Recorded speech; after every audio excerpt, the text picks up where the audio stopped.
Nggak semua teman-teman itu berakhir tragis, ternyata ada yang berakhir kaya raya. Emang kalau jadi karyawan masalah? Betul. Paling nggak di bawah 5% lah. Ya, betul. Misalnya uangnya 5 miliar, hilangnya 5% saja kan nggak terlalu sakit hati ya. Banyak keputusan bisnis akan terpengaruh dengan keputusan pemimpin, Ya. kebijakan politik. Pertanyaan saya adalah bagaimana Sopyan memandang pemilu 2024? Gini, kita tidak bisa menutup mata Ya. bahwa ada banyak pengusaha-pengusaha di luar sana, utamanya pengusaha yang berbasis energi, Iya. berbasis pertambangan, itu menjadi donatur kampanye. Ini berat ini. Oke.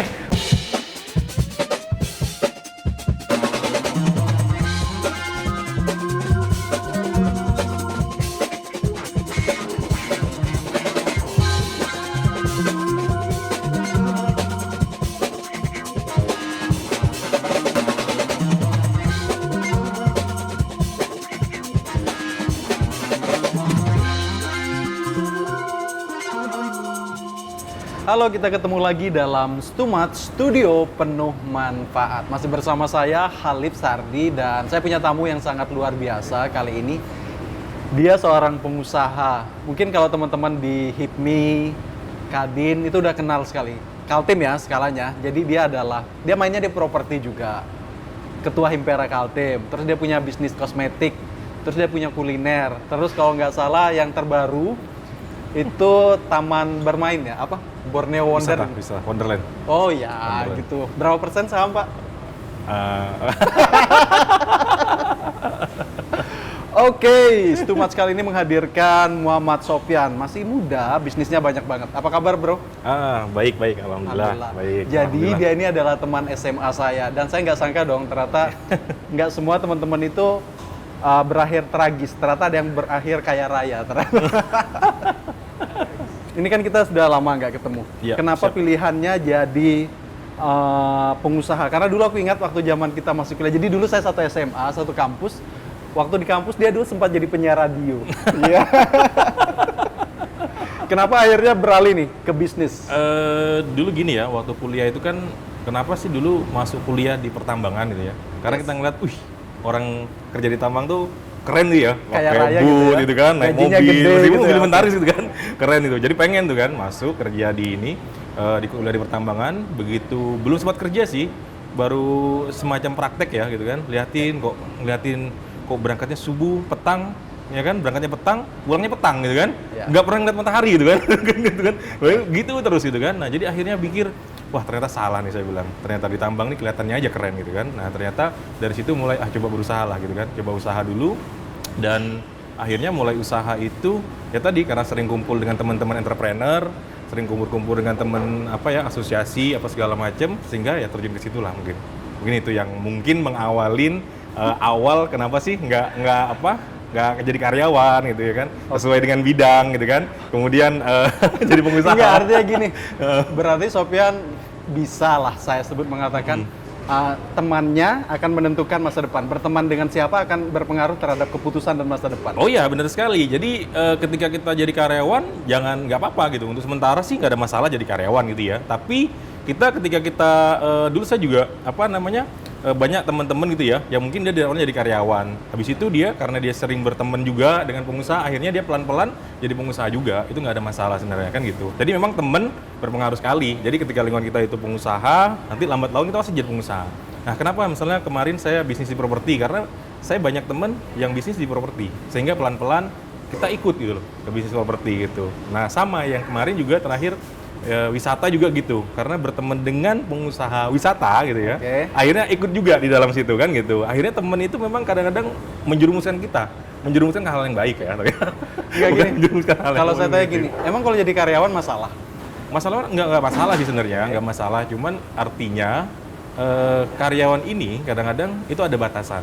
Ada Oke. batasan. Misalnya kita ada pensiunnya, ujung-ujungnya itu adalah nanti kita itu akan dicoba untuk mengusaha. Ketika sudah pensiun kan bingung tuh mau ngapain. Mau nggak mau kan harus usaha. Nah, kenapa kita memutuskan dari muda udah langsung terjun usaha? Karena biar dari muda kita jatuh bangunnya itu di usia muda lah ya. Jangan sampai nanti di usia tua pensiun. Karena banyak loh saya teman-teman pensiun tuh baru mulai usaha, tiba-tiba itu ya uang pensiunnya miliaran gitu, usaha nggak Emang ngerti. ada uang pensiun miliaran? Ada, Nggak kalau di perusahaan-perusahaan ada. Perusahaan-perusahaan ada. Oh, ada. Ada pensiunan. Makanya sekarang mereka itu dididik gitu, entrepreneur. Yang perusahaan-perusahaan besar sekarang ketika nanti mau pra-pensiun dia, mau pensiun itu dia itu biasanya itu dididik tuh. Didatangkan coach-coach pengusaha atau pengusaha-pengusaha yang bisa ngajarin mereka supaya nanti begitu terjun di bisnis, dia tidak akan ketipu atau tidak salah seperti itu biasanya. Ya memang kita semua tahu ya teman-teman kalau kita bekerja itu punya batasan waktu fisik. Karena kalau semakin tua kan kita tidak mungkin akan semakin kuat bekerja. Ya, Otomatis kalau kita sudah tidak bekerja lagi, itu akan nggak ada pendapatan lagi yang masuk gitu loh. Sementara kebutuhan hidup kan makin naik. Iya, benar. Oke, Sopyan, menurut Sopyan, kenapa orang harus terjun ke dunia bisnis tidak bekerja? Harus jadi pengusaha, kenapa? Karena setahu saya Indonesia itu jumlah pengusahanya masih kecil. Iya, mungkin gini, setiap orang kan kenapa dia harus terjun ke bisnis itu macam-macam setiap orang. Ada yang biasanya, untuk bermanfaat untuk orang banyak, ada yang begitu kan. Saya tidak mau diatur, ada yang seperti itu juga kan gitu. Ya. Ada yang mungkin, saya pengen bebas gitu ya. Nah, terus ada lagi macam-macam, misinya orang untuk jadi pengusaha kan seperti itu dia. Nah, kalau dari saya, kenapa sih setiap orang harus belajar ya? Paling tidak belajar lah. Belajar berusaha, entah itu karyawan, entah itu PNS, entah itu siapapun. Paling enggak ketika dia bekerja di kantor, sore dia punya warung. Punya warung, ya kan? Punya usaha untuk nanti ketika dia tidak bisa bekerja ataupun mungkin nanti dia sakit gitu ya, ada usaha yang bisa menghasilkan. Nah, itu kalau menurut saya sih penting, mau karyawan, mau mahasiswa gitu ya, mau siapapun gitu kan, itu harus coba belajar berusaha. Karena itu penting sekali gitu kan. Jangan sampai nanti gitu kan. Dokter pun juga sama. Saya juga ada teman dokter, dia giat banget gitu ya berusaha. Loh, kenapa dok berusaha? Lah, kalau saya sakit nanti saya dapat uang dari mana kan gitu. Nah, saya ini kan profesional. Padahal dia dokter, kan bisa ngobatin diri sendiri. Iya, dokter diri sendiri gitu. Kalau saya sakit atau terjadi apa-apa, anak-anak saya gimana gitu kan. Saya harus punya bisnis, harus punya usaha. Dia beli franchise, beli apapun itu dia lakukan, usaha. Yang kira-kira itu bisa menghasilkan tanpa ada di sana. Seperti itu. Kalau menurut saya sih siapapun wajib belajar usaha. Ya, mungkin belajarnya di mana?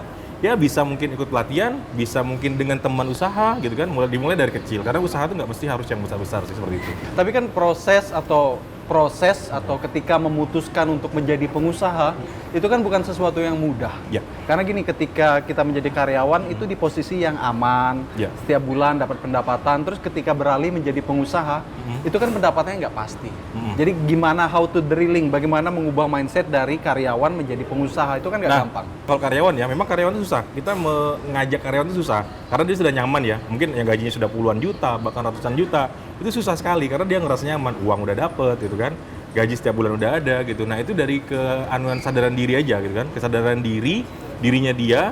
Nah, dia sadar nggak tuh ketika nanti dia sudah tidak bekerja lagi, apakah uang pensiunnya gitu kan, itu bisa mencukupi itu kebutuhannya dia hari di masa tua atau untuk membiayai anak-anaknya nanti. Nah, itu kesadaran diri sih. Nah, kalau dia sudah sadar dari situ, otomatis dia nanti akan mencoba mencari, oh iya saya harus jadi pengusaha nih, saya harus belajar usaha. Nah, caranya kan macam-macam, di YouTube sudah ada sekarang. Atau berteman dengan teman-teman usaha. Mungkin seperti itu menurut Atau saya. mencari komunitas pengusaha. Komunitas kemudian pengusaha. bergabung. Iya, benar banget. Oke, menurut Sopyan. Sopyan ini sebagai anak muda, pemuda Kalimantan, pengusaha juga. Punya nggak sosok ideal seorang pengusaha itu harus seperti apakah? Karena gini, kadang kalau orang awam berpikir kalau jadi pengusaha itu artinya cari duit yang banyak. Ada yang berpikir seperti itu. Tapi menurut Sopyan, sosok ideal pengusaha itu seperti apa? Apakah harus ringan tangan, harus dermawan atau gimana? Kalau menurut saya sih sosok yang ideal itu pertama kita nggak munafik ya. Yang jelas harus menguntungkan ya. Menguntungkan diri sendiri ya. Oke. Artinya bisa membantu diri sendiri dulu ya. Iya. Artinya ekonomi keluarga, Iya, ekonomi. karena penting. Nah, itu penting. Jangan sampai nyusahin orang rumah gitu. Makanya gini, kan banyak banget yang kadang anak muda itu dia coba mau bisnis tapi ditentang orang tuanya karena modalnya masih dari orang tuanya, nyusahin orang rumah gitu loh. Ya, benar. Atau kadang-kadang dia bisnis juga kadang-kadang gini, asal aja gitu ya. Karena mungkin ada uang tabungan dari gaji, ya udahlah. Udah nanti kalau misalnya bangkrut gitu ya. Ya udah gitu. Nanti kan saya kerja lagi gitu kan. Nah, gitu. Iya. Karena aku pernah dengar ada quote salah satu motivator, jadi dia bisnis terus rugi 500 juta dan dia bilang saya belajar dong, saya anggap ini sesuatu belajar dan itu kayaknya mahal banget gitu. Tapi karena dia background orang tuanya kaya raya banget, jadi nggak masalah rugi 500 juta gitu. Akhirnya Sopyan menerjunkan diri untuk masuk ke berbagai lini. Yang menarik buat saya adalah bagaimana bisa terjun ke bisnis kosmetik. Ini kan biasanya hanya ditekuni oleh gender tertentu, wanita. Sebenarnya begini ya, kalau saya lihat ya sekarang itu pasar itu memang lagi banyak, pasarnya lagi bagus banget gitu ya, lagi bagus banget, terutama di Indonesia ya, dengan mungkin ya kan iklim tropis di Indonesia gitu kan, panas gitu kan, hujan gitu kan, membuat perawatan itu dibutuhkan gitu kan. Iya. Nah itu, jadi Ganti pasar kulit. Jadi kalau di Indonesia itu gampang banget ganti kulit. Panas hujan ganti kulit. Nah gitu kan, nah, akhirnya ya udah tuh, itu kayaknya, ini kayaknya bakal nih sustainable gitu kan, jangka panjang gitu kan. Mesti orang butuh itu semua gitu. Itu yang Karena orang pertama. Indonesia sukanya cewek-cewek cantik doang. Banyak pengen putih. Oh iya, banyak pengen putih. Ya pasti banyak pengen putih, bersih lah ya, terutama bersih. Yang jelas tuh lebih cenderung bersih, kelihatan bersih lah ya, bersih. Karena apa ya? Orang yang kulitnya sudah sawo matang, misalnya kayak saya gini ya, langsung putih.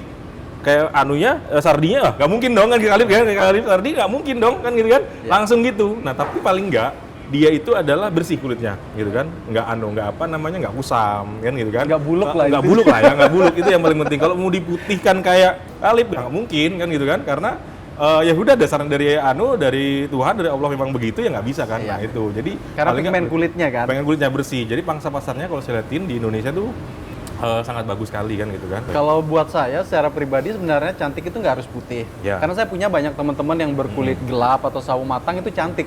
Ya. Tapi mereka yang menolak saya.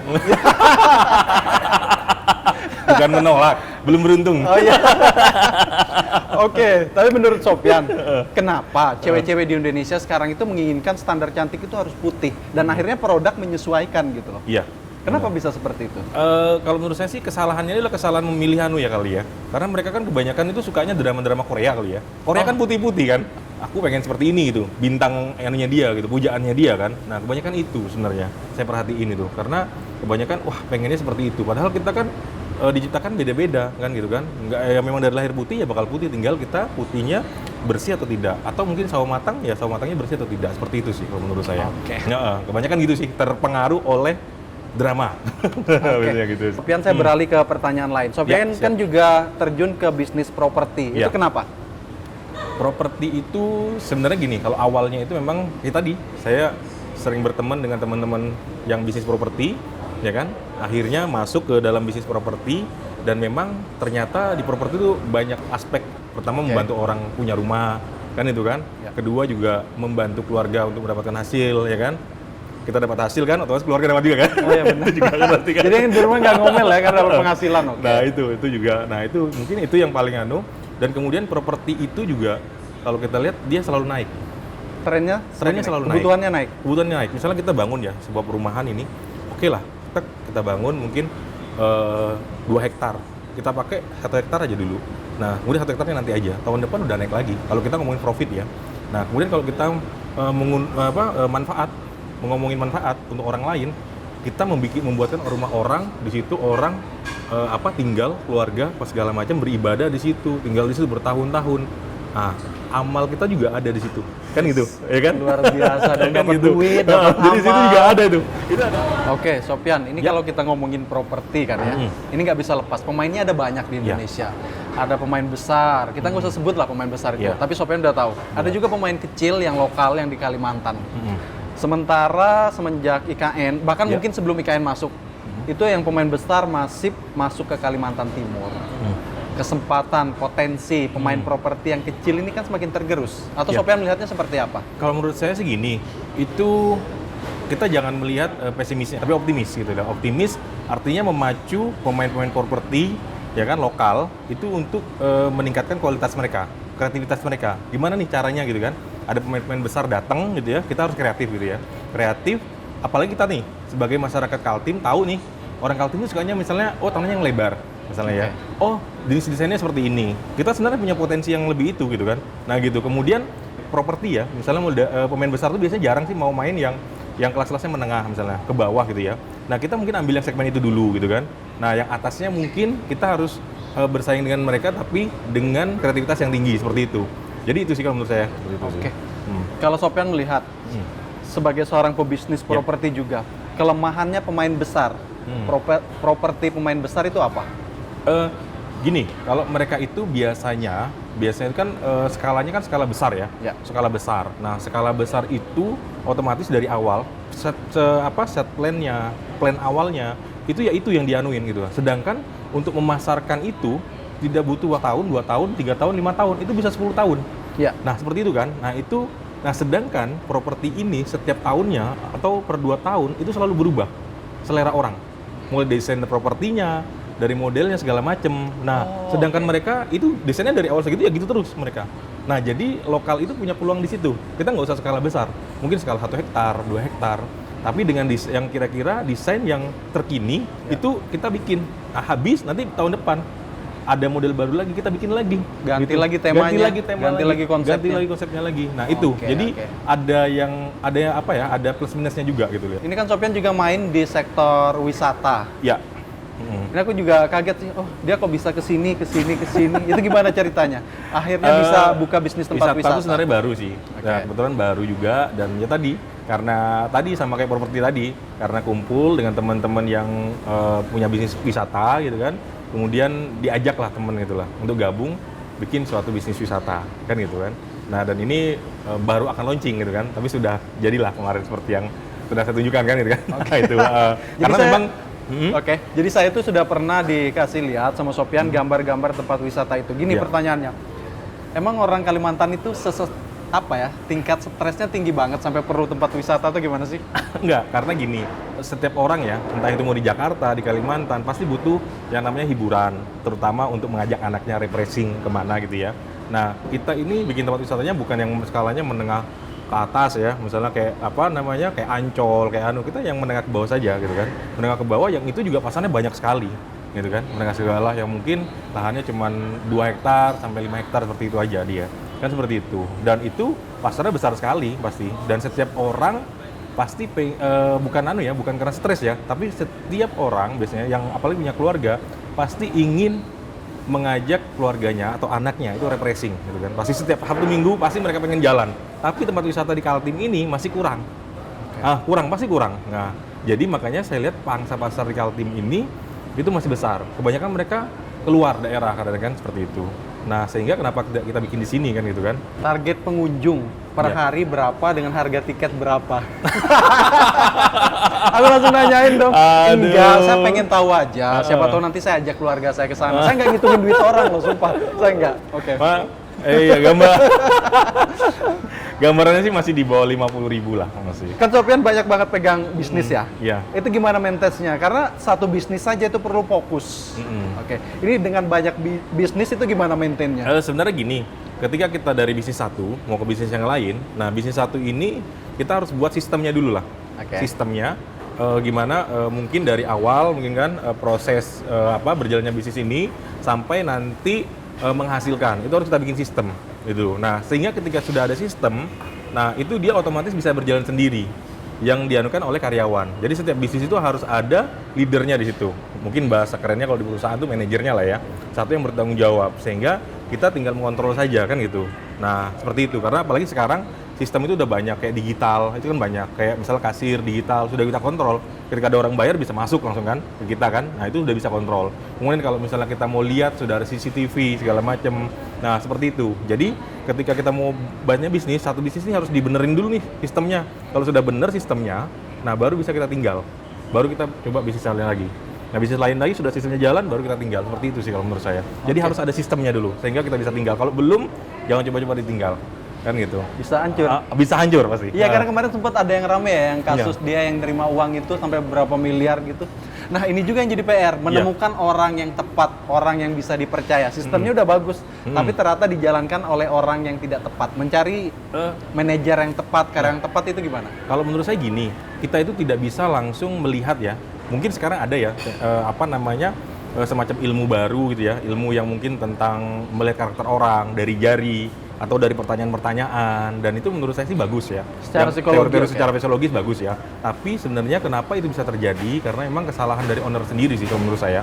Jadi orangnya itu bisa sih, orang itu ketika dikasih peraturan yang ketat, ya kan, dengan sistem yang ketat juga, otomatis itu meminimalisir terjadinya hal-hal yang tidak diinginkan. Menurut saya sih itu yang lebih penting daripada kita harus ngandung orang, karena kita nggak bisa menilai orang langsung 100% karena kita nggak tahu masa lalunya. Kadang karyawan itu kita cuma lihat, oh ya wawancara dia bagus, dia ini segala macem. Nah, kita nggak tahu ketika dia lihat uang tiba-tiba langsung wah udah ada kesempatan. Nah itu ya kadang-kadang kan pada saat dia nggak lihat uang, nggak ada kesempatan, mungkin dia masih wah jujur gitu. Tapi ketika dia sudah ngeliat uang, nah di situ diuji anunya dia, kebutuhan gitu kan, Kejujurannya diuji. Nah diuji. Nah makanya sistem itu harus ketat sehingga kita bisa ngontrol semua. Seperti tadi saya bilang, sekarang serba online sudah enak ya. Tapi ada batas toleransi nggak? Maksudnya gini, kalau seandainya lose, uang hilang, ada batas toleransi nggak? Berapa persen? Kalau di Sopyan? Kalau saya sih sebenarnya ada, sebenarnya ada. Maksudnya itu artinya adanya gini seperti ini. Kalau misalnya itu memang dari apa ya, bukan dari sistem yang saya bikin gitu ya, itu mungkin itu bisa batas toleransi. Mungkin artinya kita gantilah karyawan itu gitu. Oh, Tapi kalau misalnya karena sistem kita yang longgar, artinya kesalahannya di kita. Jadi kita harus benahi sistem kita dulu. Seperti itu kalau menurut saya. Oke. Saya sepakat. Karena kalau bisnis itu harus kasih toleransi kesalahan. Ya, betul. Paling nggak di bawah 5% lah. Ya, betul. Misalnya uangnya 5 miliar, hilangnya 5% saja kan nggak terlalu sakit hati ya. Oke, ini kan Sopyan pengusaha, anak muda, banyak lini bisnisnya. Otomatis banyak keputusan bisnis akan terpengaruh dengan keputusan pemimpin, kebijakan politik. Pertanyaan saya adalah bagaimana Sopyan memandang pemilu 2024? Kalau menurut saya gini ya, banyak nih saya sering ngomong sama teman-teman pengusaha gitu ya, entah itu UKM, pengusaha properti, pengusaha besar, saya sering ngomong, jangan jadikan ya kan pemilu ini, pilpres ataupun pemilu ini sebagai ajang 5 tahunan saja, atau hanya untuk rame-rame saja. Tapi jadikan pemilu ini sebagai ajang kita sebagai pengusaha melihat visi dan misi si calon, entah itu capres ataupun anggota legislatif gitu kan. Kita harus lihat gitu. Nah, yang mungkin misalnya yang berusaha di dunia UKM, visi misinya benar nggak sih gitu loh, mendukung nggak sih dunia UKM kan gitu kan, atau misalnya dunia properti, mendukung nggak sih regulasi untuk perizinan gitu kan. Nah visi misinya, nah selain visi misinya juga menurut saya kita harus ngelihat, misalnya dia bekas kepala daerah, di daerahnya dulu kira-kira dia menerapkan nggak sih yang visi dan misi ini misalnya kan sesuai dengan UKM, misalnya nih kayak UMKM, dia mendorong nggak sih UKM ini gitu kan untuk maju gitu kan di daerahnya dia dulu. Kemudian kalau properti, dulu dia mendukung nggak sih untuk program-program penyediaan rumah di daerah itu. Nah kita harus lihat itu, jangan hanya kayak kemarin teman-teman udahlah politik, aku yang penting bisnis gitu ya. Begitu regulasinya dirubah, teriak-teriak, wah pemerintah ini nggak pro UKM, pemerintah nggak ini. Lah kemarin kemana waktu pemilu, ngelihat nggak visi misi presiden gitu kan, visi misi calon DPR kemarin ngelihat nggak kan gitu kan. Lah makanya jangan jadikan pemilu atau pilpres itu hanya sekedar apa ya, politik gitu ya, atau hanya sekedar pesta demokrasi. Jangan, kita sebagai pengusaha harus berpihak itu kan. Itu yang paling penting. Artinya ada pengusaha yang paham fungsi kebijakan sehingga dia merapat ke pemerintah. Saya gunakan bahasa merapat ya. Gini, kita tidak bisa menutup mata bahwa ada banyak pengusaha-pengusaha di luar sana, utamanya pengusaha yang berbasis energi, berbasis pertambangan, itu menjadi donatur kampanye. Ini berat ini. Oke, pandangannya Sopyan gimana tuh? Iya, sah-sah saja sih kalau menurut saya. Tadi kita kembali ke tadi, mungkin dia melihat bahwa ya kan di salah satu calon misalnya kan calon entah itu presiden ya kan ataupun anggota DPR itu sesuai dengan mendorong misalnya ya, mendorong sesuai dengan bidang bisnisnya dia gitu ya. Menurut saya sih seperti itu. Jadi sehingga dia mendukung itu gitu kan. Nah karena dia sudah pengusaha besar, otomatis dananya kan banyak. Iya. Nah dia bisa sumbangan ke sana. Itu sih kalau menurut saya. Tidak ada anunya. Oke, ini sorry ya saya potong. Tapi akhirnya kan akan jadi bias. Biasnya begini. Artinya akan ada kepentingan si pengusaha tersebut yang dititipkan kepada pemimpin tersebut. Artinya gini loh, saya kan udah dukung kamu, sudah backup kamu, sudah danain kamu. Artinya kamu harus penuhi kebutuhan bisnis saya, kebutuhan perusahaan saya. Akhirnya kan ada bias. Nah, itu dikembalikan lagi kan gitu kan. Dikembalikan lagi artinya begini ya. Kalau misalnya saya, kita sebagai pengusaha, tergantung nih. Misalnya nih kita untuk kepentingan pribadi kita atau untuk orang banyak. Misalnya ya, UKM aja lah ya.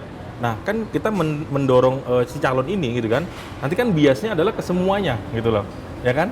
Nah, kalau misalnya bisa ke semuanya, kenapa enggak? Tapi kalau itu kembali ke pribadi masing-masing kalau menurut saya. Nah, ada juga seperti itu mungkin. Itu tadi maksud saya Sopyan, bahwa gini kan ketika kita berbisnis juga berkompetisi. Betul. Banyak sekali kita berbisnis di bidang yang sama. Di bidang yang sama. Otomatis ketika dia punya pengamanan bisnis, dengan mudah kan dia bakal sikut kita gitu loh. Itu yang saya maksudkan tadi, bias gitu. Akhirnya jadinya nggak fair gitu. Sopyan ngeliatnya gimana itu? Oh iya, kalau menurut saya segini, itu melihatnya sih gini, kalau menurut saya sih itu kan kembali ke setiap pengusaha ya kan beda-beda tuh. Iya. Ada pengusaha memang yang dia mendukung calon ini untuk kepentingan orang banyak. Tapi ada juga kita nggak tahu nih dia dukung ini tujuannya apa, pribadi ya kan? Atau memang untuk yang lain. Itu masih bias juga sebenarnya. Kita nggak bisa mengetahui. Meskipun kita lihatnya bahwa wah ini jangan-jangan mungkin gitu ya supaya nih bisnisnya nggak diapa-apain atau mungkin dia nanti bisa tetap langgeng anunya kan gitu bisa Oke. jadi seperti itu sih. Atau saya menurut ganti pertanyaannya. Ada juga istilah bahasa sebenarnya yang punya kekuasaan yang menentukan arah bangsa Indonesia itu bukan penguasa atau pemimpin loh, tapi pengusaha. Iya. Sopyan jawabannya gimana? Kalau saya enggak sih, lebih cenderung kepada pemimpinnya juga, karena ada juga sih pemimpin ya, yang meskipun dia dibiayain gitu kan, sama oleh pengusaha atau ada pengusaha yang menyumbang gitu kan, Oke. kalau dia punya pendirian Atau yang- dana hibah lah. dana hibah Diperharus gitu ada kan. dana hibahnya. Tapi Oke. ketika si pengusaha ini mungkin yang dulu nyumbang gitu kan, keluar ya kan, keluar dari mungkin yang artinya banyak merugikan masyarakat di situ. Nah tinggal kembali lagi ke pemimpinnya ini gitu kan. Kalau pemimpinnya tegas, ya dia pasti akan bertindak itu kalau menurut saya. Tapi kalau pemimpinnya tadi seperti tadi saya bilang, makanya pemilu pilpres ini penting banget gitu loh untuk kita menentukan gitu kan gitu. Jangan hanya diam aja. Tapi kalau nanti pemimpinnya tegas, nanti dibilang kacang lupa kulitnya. Kenapa? Nanti kalau pemimpinnya tegas, dibilang kacang lupa kulitnya. Eh, Berkhianat saya, nanti dibilang. saya yakin sih gini. Kadang-kadang biasanya tuh Nggak dia paham. dong. seperti artinya banyak juga ya, maksudnya gini ya, seorang mereka mungkin ya ketika mereka ingin menyumbangkan dananya pengusaha, kalau pemimpin yang benar ya, kita ya pemimpin yang memang betul-betul ini pasti dia akan berkomitmen bahwa artinya saya akan bantu ya kan ketika selama bisnis atau usaha yang kamu jalankan sesuai dengan aturan kan gitu. Biasanya ada seperti itu komitmennya biasanya. Oke. Nah, jadi tidak asal menerima, biasanya ada pemimpin itu. Makanya kita lihat nih karakternya nih, ya kan calon-calon pemimpin di 2024 ini gitu kan. Nah, seperti Oke, itu. tapi kalau di Indonesia itu spesial bos. Sekarang gini, dia pengusaha, tapi akhirnya terjun juga ke politik. Kita nggak usah sebut nama lah. Sopyan ngeliatnya gimana? Dia base-nya awalnya pengusaha, akhirnya terjun juga dia jadi Nah. politik, jadi anggota dewan gitu loh. Itu macam-macam tuh. Ada yang Nah, rahasia ini kan umum ya kan? jadinya kan semakin bias gini loh. Dia yang punya produk, nanti dia juga yang bikin regulasi, kan bias jadinya. nanti. Itu ada, itu kalau kita rahasia umumnya yang mungkin tidak tersingkap, itu mungkin jadi rahasia umum lah ya. Yang maksudnya gimana? Rahasia umum Artinya apa? banyak mereka ngomongnya katanya, oh saya kan sudah banyak duit nih, ya saya sekarang saatnya mengabdi ke negara. Ada seperti itu kan gitu, banyak kan? Itu kan itu. Saya udah banyak duit nih, nggak perlu duit nih ya kan? Nggak perlu duit nih kan? Ya kan? Oke. Banyak bener nggak? Sekarang Ada. dan sekarang itu udah bukan jadu banyak ya kan? Oke, Kan gitu. Mungkin ada tujuan itu. Tapi Sopyan percaya nggak dengan kampanye yang seperti itu bahwa oh iya saatnya saya mengabdi untuk negara, saya sudah tidak butuh uang lagi, uang saya sudah banyak. Percaya nggak? Ada yang percaya ada. Ada yang percaya gitu kan. Enggak, Ada yang maksudnya kalau percaya, Sopyan Mas. sebagai pengusaha. Kalau saya sebagai pengusaha, Iya. 50-50 lah ya. Kalau nggak salah dulu pernah ikut ya salah satu partai ya. Eh, Pernah nyoba ikut. Habis di berapa, balik Pak? layar, di balik layar. Aku oh iya dia pernah nih jadi calon bener dan habis banyak dong dia. Enggak, kenapa dulu sempat ini aku langsung tanya, kenapa dulu ikut juga menerjunkan diri ke politik, ikut di salah satu partai karena dia Oh, kalau itu sih dulu ini diajak temen sih. Itu diajak teman, ya kan? Iya. Kita terjun. Saya pikir di bawah itu orang berpikirnya realistis gitu ya kan, menganukan visi dan misi. Ternyata tidak. Ada apa? Berapa kan itu? ada apa dan berapa sakit dong mulutku kalau cerita. Nah Gini, itu yang akhirnya oh gitu ya, di bawah itu ya, di bawah gitu. Iya. Dan di daerah tertentu, bukan semua daerah gitu. Oke. Gitu ya. Gini, Sopyan ini anak muda, pengusaha juga. Dengan melihat saat ini ada sosok anak muda yang maju ke depan, maju ke atas sebagai pemimpin. Ya. Pandangan Sopyan, kita nggak usah sebut nama ya. Ya. Pandangan Sopyan sebagai anak muda dan pengusaha seperti apa? Kalau saya gini ya, terkait mungkin hiruk pikuknya kemarin ya, masalahnya gimana dia bisa sampai lolos itu kita sudah bahas ya. Kalau Oke. itu kan mungkin masalah politiknya ya. Tapi kalau untuk anak muda, menurut saya gini, Indonesia ini luas menurut saya. Butuh pemimpin yang memang energik, masih kuat. Yaitu anak muda kan, yang bisa kesana kemari kan gitu, ngelihat ya kan. Nah tapi menurut saya juga memang tadi anak muda bukan sekarang anak muda gitu kan, tapi yang memang betul-betul sudah pengalaman ya kan, memang dia mau bekerja untuk rakyat, nggak ada masalah. Saya sih mendukung kalau anak muda, karena apa? Indonesia ini butuh pemimpin yang energik menurut saya. Jangan sampai yang pemimpin yang cuman jalan berapa kilometer udah itu kan udah nggak ini kan, mau ini yang energik kalau menurut saya. Anak muda salah satunya juga harus dianukan, disertakan menurut saya sih gitu. Kalau Tapi dulu menurut kan saya. dia juga pengusaha. Kenapa? Dulu kan dia pengusaha. Oke, ini Sofyan karena udah waktunya terbatas ya. Siap. Jadi saya harus closing. Tapi terima kasih karena Iya, sudah siap, hadir makasih. di Iya. Stumats. Jadi memang ini Sofyan luar biasa banget Iya. bagi cerita. Ada hal-hal yang tidak bisa diceritakan di luar sana, tapi bisa diceritakan di Stumat Studio Penuh Manfaat. Jadi jangan lupa saksikan terus Stumat hanya di TVRI Stasiun Kalimantan Timur. Sampai jumpa.